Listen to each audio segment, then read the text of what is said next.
Okay, Assalamualaikum dan selamat sejahtera murid-murid. Hari ini kita mula dengan kelas Bahasa Melayu pada jam 7.30 hingga 9 pagi bersama cikgu lagi.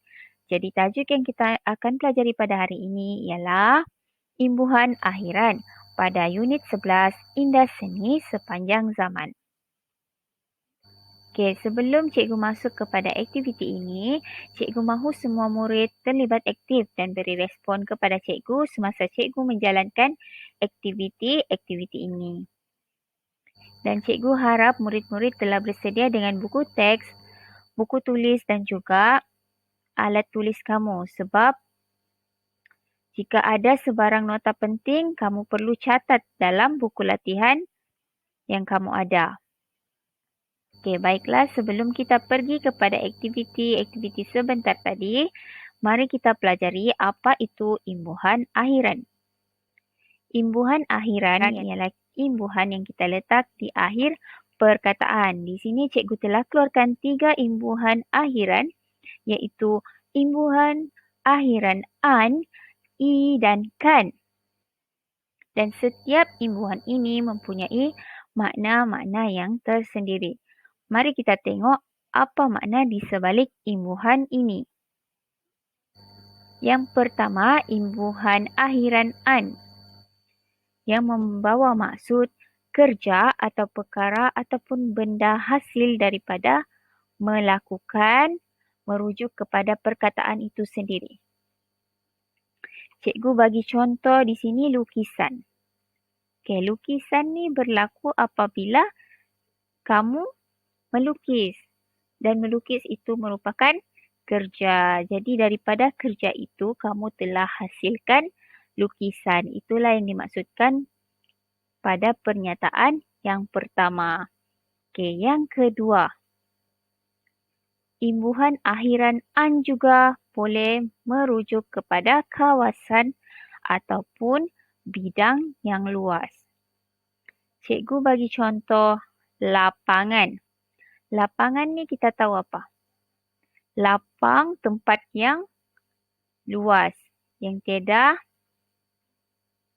halangan ataupun benda-benda yang boleh menghalang kita daripada berjalan lah, luas.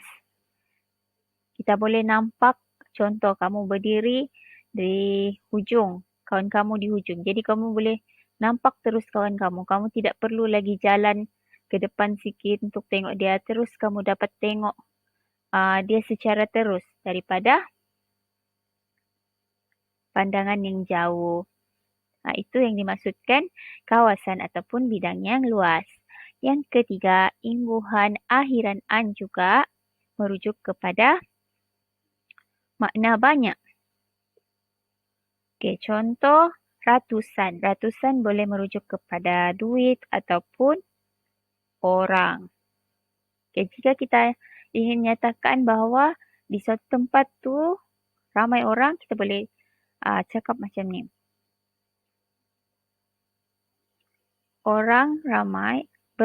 Ratusan orang ramai berkumpul di dalam pusat beli belah itu. Kalau kita ingin merujuk kepada wang, kita boleh beri contoh ayat macam ni.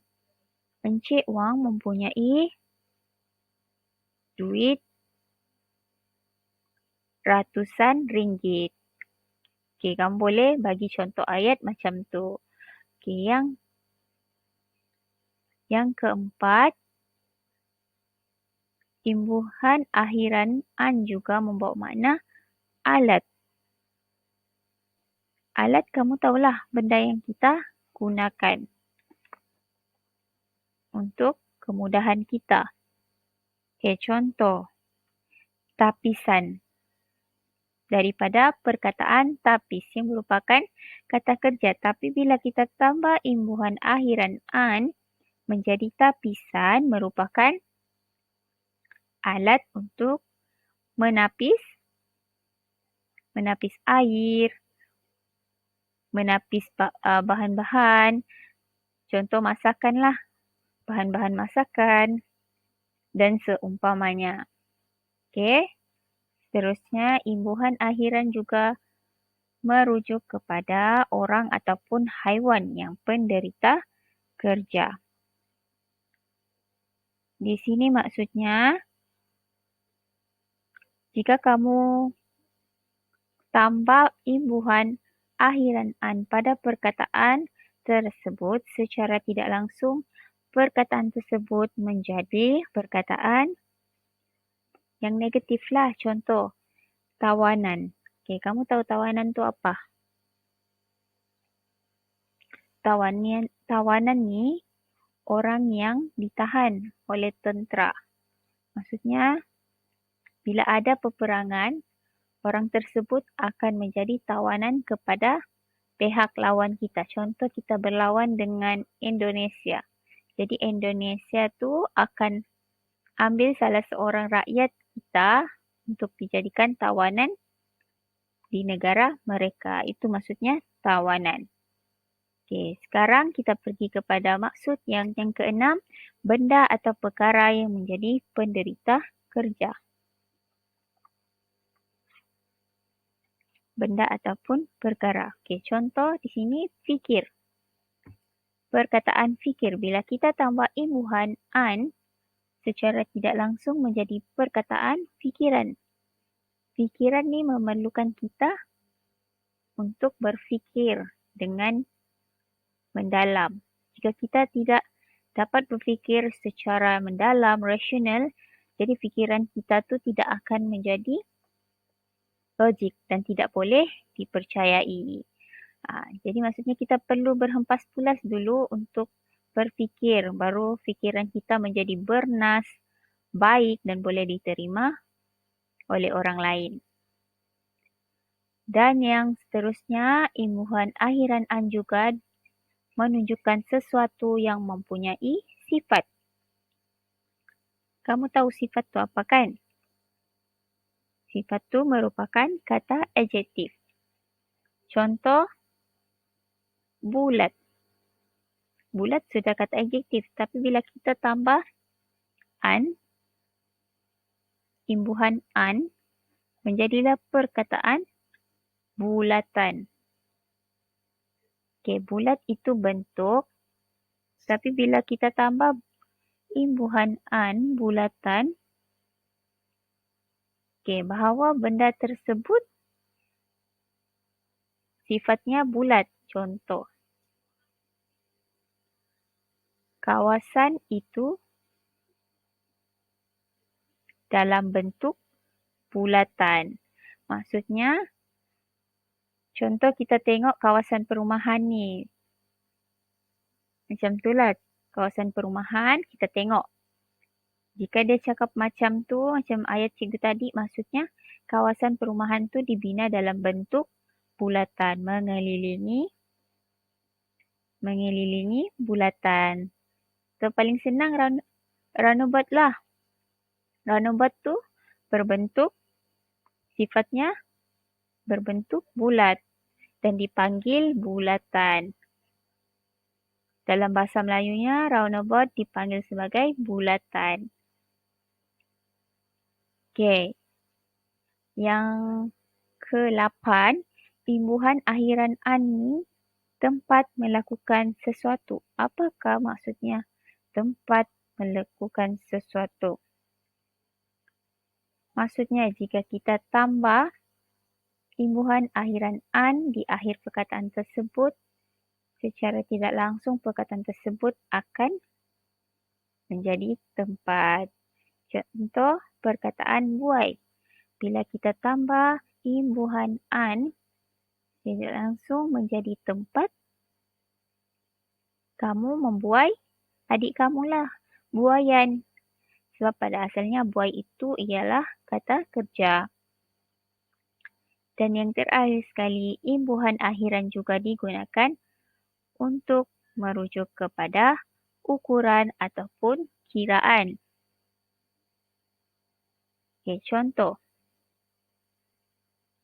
Kamu selalu dengar perkataan tahun. Jadi bila kita tambah imbuhan akhiran an tahunan, maksudnya kita akan kira kita punya kiraan tu setiap tahun. Contoh, program tahunan. Jadi program tu akan dikumpulkan dalam satu tahun. Mereka akan lihat apa saja program dijalankan dalam tahun tersebut. Begitu juga dengan tahun seterusnya. Itu yang dimaksudkan tahunan, setiap tahun. Okey, baiklah kita pergi kepada contoh ayat. Okey, di sini yang pertama contoh ayat kritikan, daripada perkataan kritikan. Sheila menerima kritikan juri terhadap persembahannya. Okey, pada awalnya perkataan kritikan daripada perbuatan yang kita lakukan, iaitu mengkritik. Tapi bila kita tambah imbuhan an, kritikan maksudnya perkara ataupun hasil yang kita dapat daripada perbuatan mengkritik. Okey, seterusnya perkataan lautan. Okey, laut pada awalnya ialah kata nama. Tapi bila kita tambah imbuhan an, jadi lautan. Maksudnya merujuk kepada lapang ataupun luas. Maksudnya suatu kawasan tu luas dan lapang. Dan kita boleh nampak dari hujung ke hujung apa benda yang ada dalam kawasan tersebut. Okey, dalam situasi ini contoh. Encik Brok menjelajah ke seluruh lautan untuk mencari harta karun. Okey, maksudnya dalam ayat ni Encik Brok telah menjelajah lautan. Lautan tu luas. Kita tahu laut tu luas. Jadi bila kita tambah imbuhan an, jadi dia merujuk lagi kepada tempat tersebut sangat luas. Dan yang terakhir sekali dari perkataan durian. Bila kita bina ayat, durian merupakan buah yang digemari ramai. Okey, durian. Bila kita tambah imbuhan an di akhir perkataan tersebut, merujuk kepada buah tersebut mempunyai banyak duri. Okey, seterusnya kita pergi kepada imbuhan akhirankan. Okey, imbuhan akhirankan ada dua sahaja makna. Yang pertama, menyebabkan berlaku atau terjadinya sesuatu. Okey, nanti kita tengok contoh. Dan yang kedua, melakukan suatu untuk manfaat orang lain. Pertama tadi, imbuhan akhirankan ni menyebabkan berlaku atau terjadinya sesuatu. Okay, contoh. Perkataan pukuk, kita tambah imbuhan kan. Pukukan. Jadi, jika kita tengok dalam konteks saat ini, penulis tersebut telah bukukan puisi yang dihasilkannya. Okay. Bukukan merupakan perbuatan yang dilakukan oleh penulis tersebut. Maka terhasilnya sebuah buku. Okay, itu maksudkan dengan makna yang pertama. Kita pergi kepada makna yang kedua. Okay, emak telah masakkan ayah lauk ayam paprik. Okay, dalam ayat ni kita nampak bahawa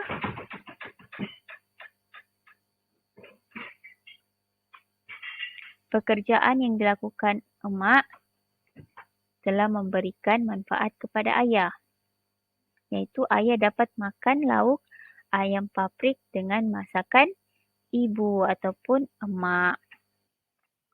Okey, senang sahaja imbuhan akhirankan. Kita beralih kepada imbuhan akhiran i. Okey, imbuhan akhiran i ni ada dua makna, menyebabkan suatu berlaku atau dan menyatakan unsur tempat.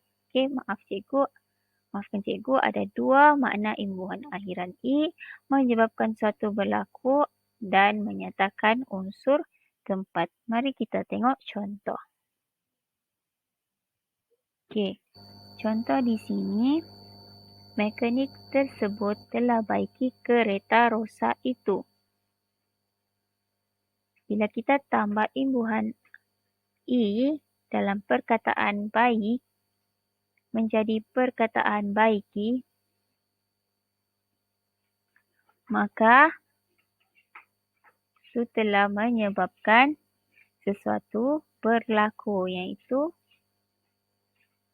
mekanik boleh memperbaiki kereta rosak.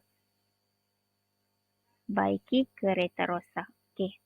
Yang kedua, contoh yang kedua daripada perkataan Nike, kakak bintang naiki bas untuk pergi ke sekolahnya. Okey, maksudnya di sini bila kita tambah imbuhan I secara tidak langsung, perkataan tersebut telah menunjukkan seseorang ingin beralih dari satu tempat kepada tempat yang lain. Okey, itu maksudkan dengan makna yang kedua. Okey, aktiviti yang pertama, cikgu mahu kamu padankan gambar dengan perkataan yang cikgu sediakan ini.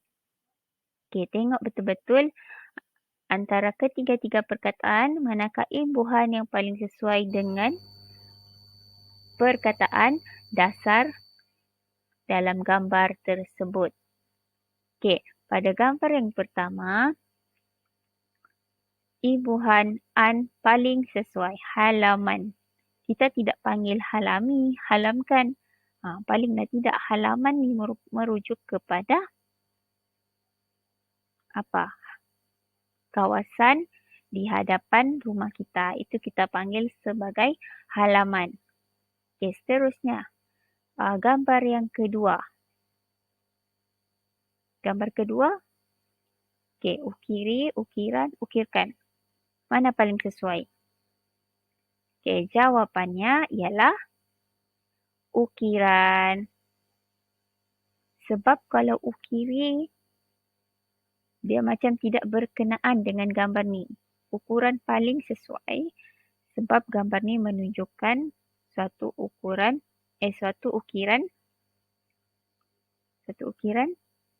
yang berharga seperti yang kamu tengok dalam gambar ni lah.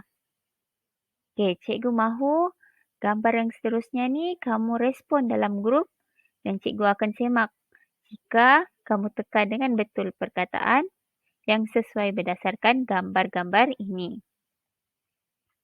Seterusnya, kita beralih kepada aktiviti kedua, iaitu memadankan perkataan. Okey, cikgu akan bagi masa selama 10 minit untuk menjawab latihan yang cikgu berikan ini dan kamu perlu tunjukkan kepada cikgu. Tidak semestinya kamu jawab dalam live worksheet ni. Kamu balas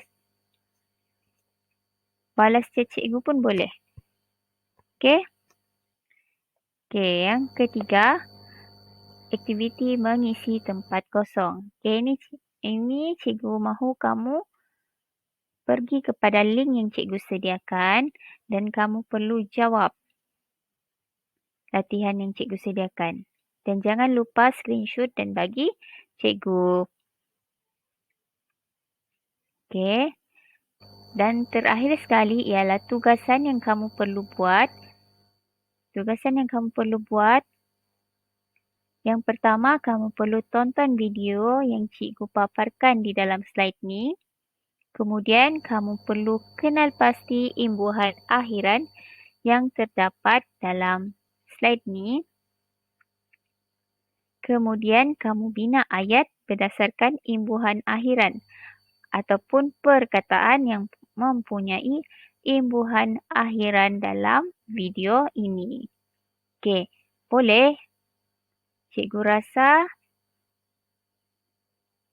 itu sahaja aktiviti kita pada hari ini dan cikgu harap semua murid boleh respon di dalam grup. Okey, terima kasih. Jumpa lagi.